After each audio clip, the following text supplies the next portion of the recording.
1/3 of our lives is spent sleeping. We have to sleep. Without sleep, we would die. But we develop problems in our sleep, and those problems are never easy to correct since we have no idea what we do while we sleep.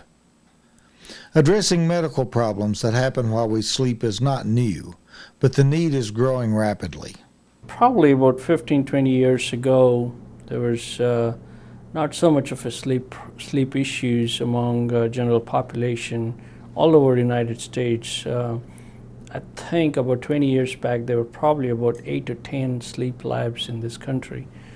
And most of them were attached to basically big universities. We've seen kind of a rampant, very explosive sleep problems in the last 20 years. And it's all over the United States, more so in the southern states. There's several kinds of problems, ranging from the most common, sleep apnea or breathing problems, and then there's the problem of just not getting enough quality sleep. And then there's the misdiagnosis of problems that are related to sleep but thought to be related to other medical factors. We are also having more and more problems in children with what they're calling as attention deficit, but really their sleeping habits and sleep hygiene is poor. Bristol Regional Medical Center is addressing these problems with a laboratory to study the sleeping habits of people having problems. A sleep lab is a place where you can watch these patients overnight. We check several things, particularly the EEG, the breathing patterns, the chin activity, muscle tones, their heart rate, their oxygen saturations, their eye movements, all throughout the night. See what time, how normal their parameters are, what their physiology is. See if we can diagnose any of these problems. One of the big problems is sleep apnea, which is yet another difficulty that's caused by our expanding waistlines. In patients with severe or moderate sleep apneas, their anatomy is so different from somebody who has a normal anatomy. That means their airways are compromised, and normally when they're awake, the other muscles within the airways, they stretch it open and allow the air to go in and out of the lungs. But when they're asleep, the only muscle which really functions is your diaphragm. All the other muscles are kind of asleep too, so their airways are quite compromised when they're asleep.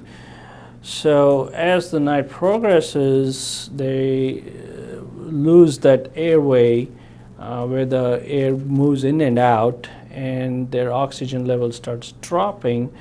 And although they don't physically wake up, but the brain wakes up and says, hey, I'm not getting enough oxygen. That's what we see on the EEGs, is called the arousal patterns. Whenever their oxygen level drops, they have some arousal patterns. And this periodic drop in oxygen levels and the frequent arousals where you don't get enough rested sleep causes a lot of damage to the circulation.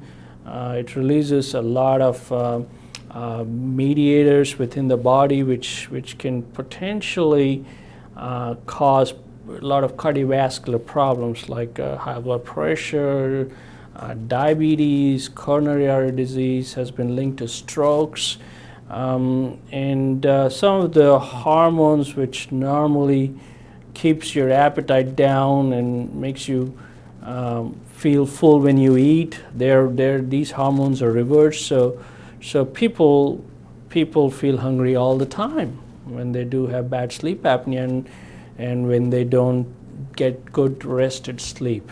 And it gets worse. And we've seen that in studies after studies that sleep apnea has been linked to increased mortality, sudden cardiac deaths, and all these studies are proved that those who have bad sleep apnea, untreated sleep apnea, are much higher likelihood of dying or having a serious cardiac events or strokes. If a person has a spouse, it's easy to know if that person has a sleeping disorder. But what if a person sleeps alone? Usually, if somebody is not well rested, they feel tired and sleepy during the daytime. And their cognition is decreased, their attention is decreased.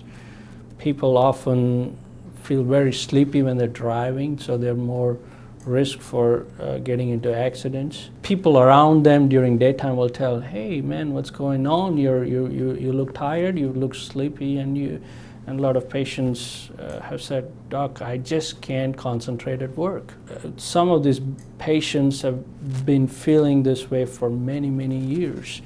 And for some of them, they feel that that's their normal routine until they get diagnosed with severe sleep apnea, and they go on the appropriate treatment, and they say, "Doc, this is the best sleep I ever had in 10 years or 5 years or 20 years, you know." The treatment involves the person wearing a mask, which very gently introduces air pressure into the nose and mouth, and this opens the air passages. The results? And the very next day when they wake up, they say, "This was the best sleep I ever had." There are very few diseases where you can cure, and sleep apnea is one of them that if you diagnose and be on these therapies, appropriate therapies, you can potentially cure this disease. And of course, it requires some lifestyle modifications too, which includes weight loss, diet, and I've seen several people who lost 30, 40 pounds and their sleep apnea is gone. This is also becoming a problem for our children. Parents should know what their kids are doing at night. If they're obviously not sleeping well, if their sleep hygiene is poor, with sleeping with iPads, computers, that's a no-no for good sleep hygiene, you know. And then again, looking for parents need to look for kids consistently. Somebody who was doing well a few years back now has done bad. Ironically, kids behave differently. They don't feel sleepy or tired. They actually are hyperactive when they have sleep apnea. So it's kind of, they get blamed as attention deficit, but it is sleep apnea. So, and of course they need to talk to their pediatricians to see if they have that anatomy, which is their tonsils are big or the adenoids are big, or if they have the typical anatomy for sleep apnea where their airways are narrowed. And all it may require is a simple sleep study, overnight sleep study, to diagnose that, you know. Bad sleep hygiene is becoming more and more of a problem. If you feel tired all the time, ask your doctor about sleep apnea. Take care of yourself. It's important.